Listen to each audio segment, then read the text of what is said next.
2005, a story spread across 2chan about a strange occurrence in Japan. In a scheduled to be demolished temple, 4 students found a wooden box wrapped in tags. And when they asked the temple master about the box, they were only told one thing: never to open it. However, despite the warning, they did anyway, and what they found inside was disturbing. Inside was a mummy with 4 arms, 4 legs, and 2 faces. One facing forwards and one back. By the time the temple master realized what they had done, it was already too late. Because of those who found the box, 1 was housed in a mental hospital and the other 3 collapsed with a high fever. So is this story true or just a myth? And what was inside the box? To find out, we have to go back through history, the very real history of Ryomen Sukuna.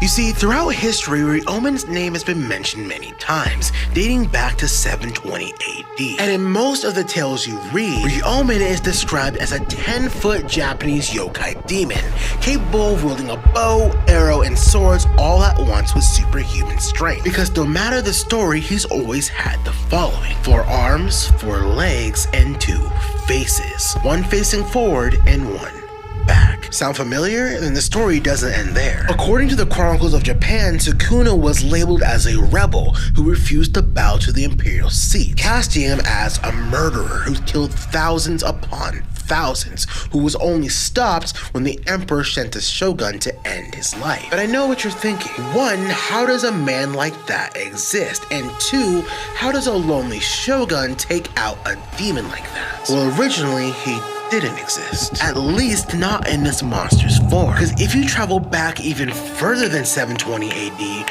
you begin to uncover Sukuna's true story. One that wasn't manipulated. You see, Ryomen Sukuna was a very real person and a leader in Japanese history. That is, until the Imperial House of Japan was established. The Imperial House of Japan, also known as the House of Yamato, is essentially Japan's version of the British royal family, and their history runs deep. If you took the time to track their family tree, it dates back officially to 660 BC, the founding of Japan itself. And it's here we begin to unravel some of the truth. As I mentioned before, Ryomen Sukuna was a leader in what would eventually become Japan. But when you begin to look at Japan's development in the history in that, you begin to find some discrepancies from what was shared in the Chronicles of Japan. For example, in other documents, Sukuna is placed in the Hida prefecture, and according to those who still reside there, the stories are widely different from the rest of history. Here, Ryomen isn't a monster. He's regarded as a hero who slew an evil dragon, and was even regarded as a guardian, particularly the reincarnation of the goddess of compassion and mercy. Secondly, if Sukuna was this demon, it's thought his reign would spread much farther than the Hida prefecture. So what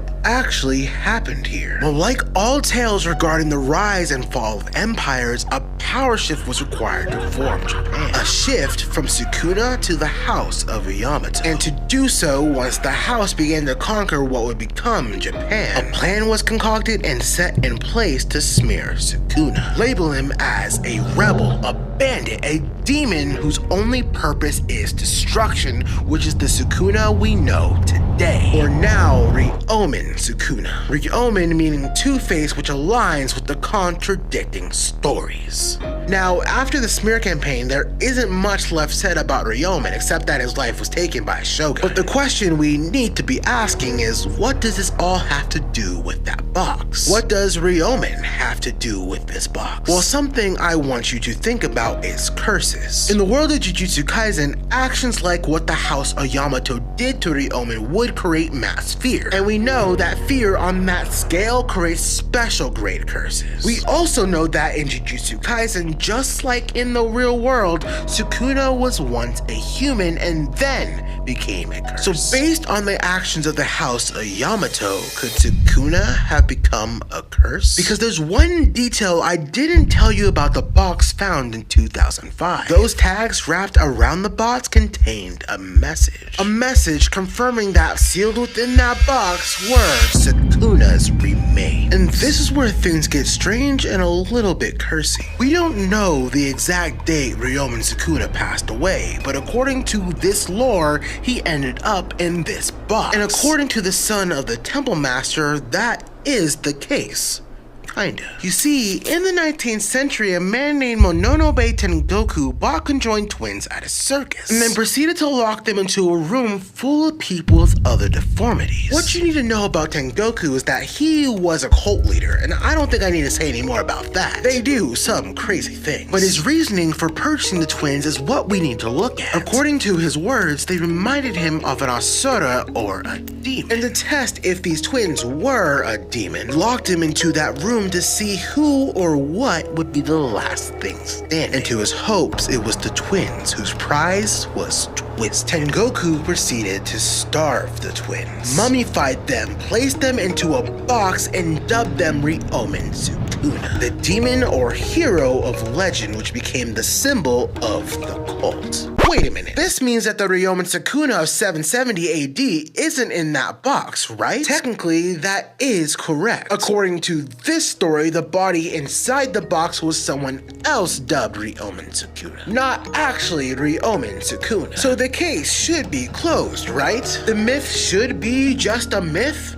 Not exactly. Remember what I said about curses and how the curse of Ryomen Sukuna could exist in this box? And remember those 4 students who found this box and then fell ill? Well, they're actually not the only ones. That cult that created this Ryomen Sukuna traveled, and wherever they went, they took Ryomen with them, and disaster would follow. For example, like earthquakes. Actually, it's believed that Ryomen caused the Great Kanto earthquake, which took the lives of 142,800 people. Well, 142,801 if you count Tengoku, because it's said after this earthquake, Tengoku took his own life, writing in blood, Japan shall perish. And if this is all true, it actually might. You see, while the body that's in this box isn't Ryomen Sukuna of 770 AD, it does seem like the curse of Ryomen does exist. If it does, the box and the body are floating somewhere out in the world. After the original 2chan story broke, someone sought out the son of the temple master. Apparently, rather than follow in his father's footsteps, the son gave up Buddhism to become a real estate agent. Which, that's great. Everyone should follow their own dream and be on their own path. However, the son neglected a very important task. After the original incident, the box was supposed to make its way to Kyoto. However, reports show it never arrived, and its location is unknown. What this means?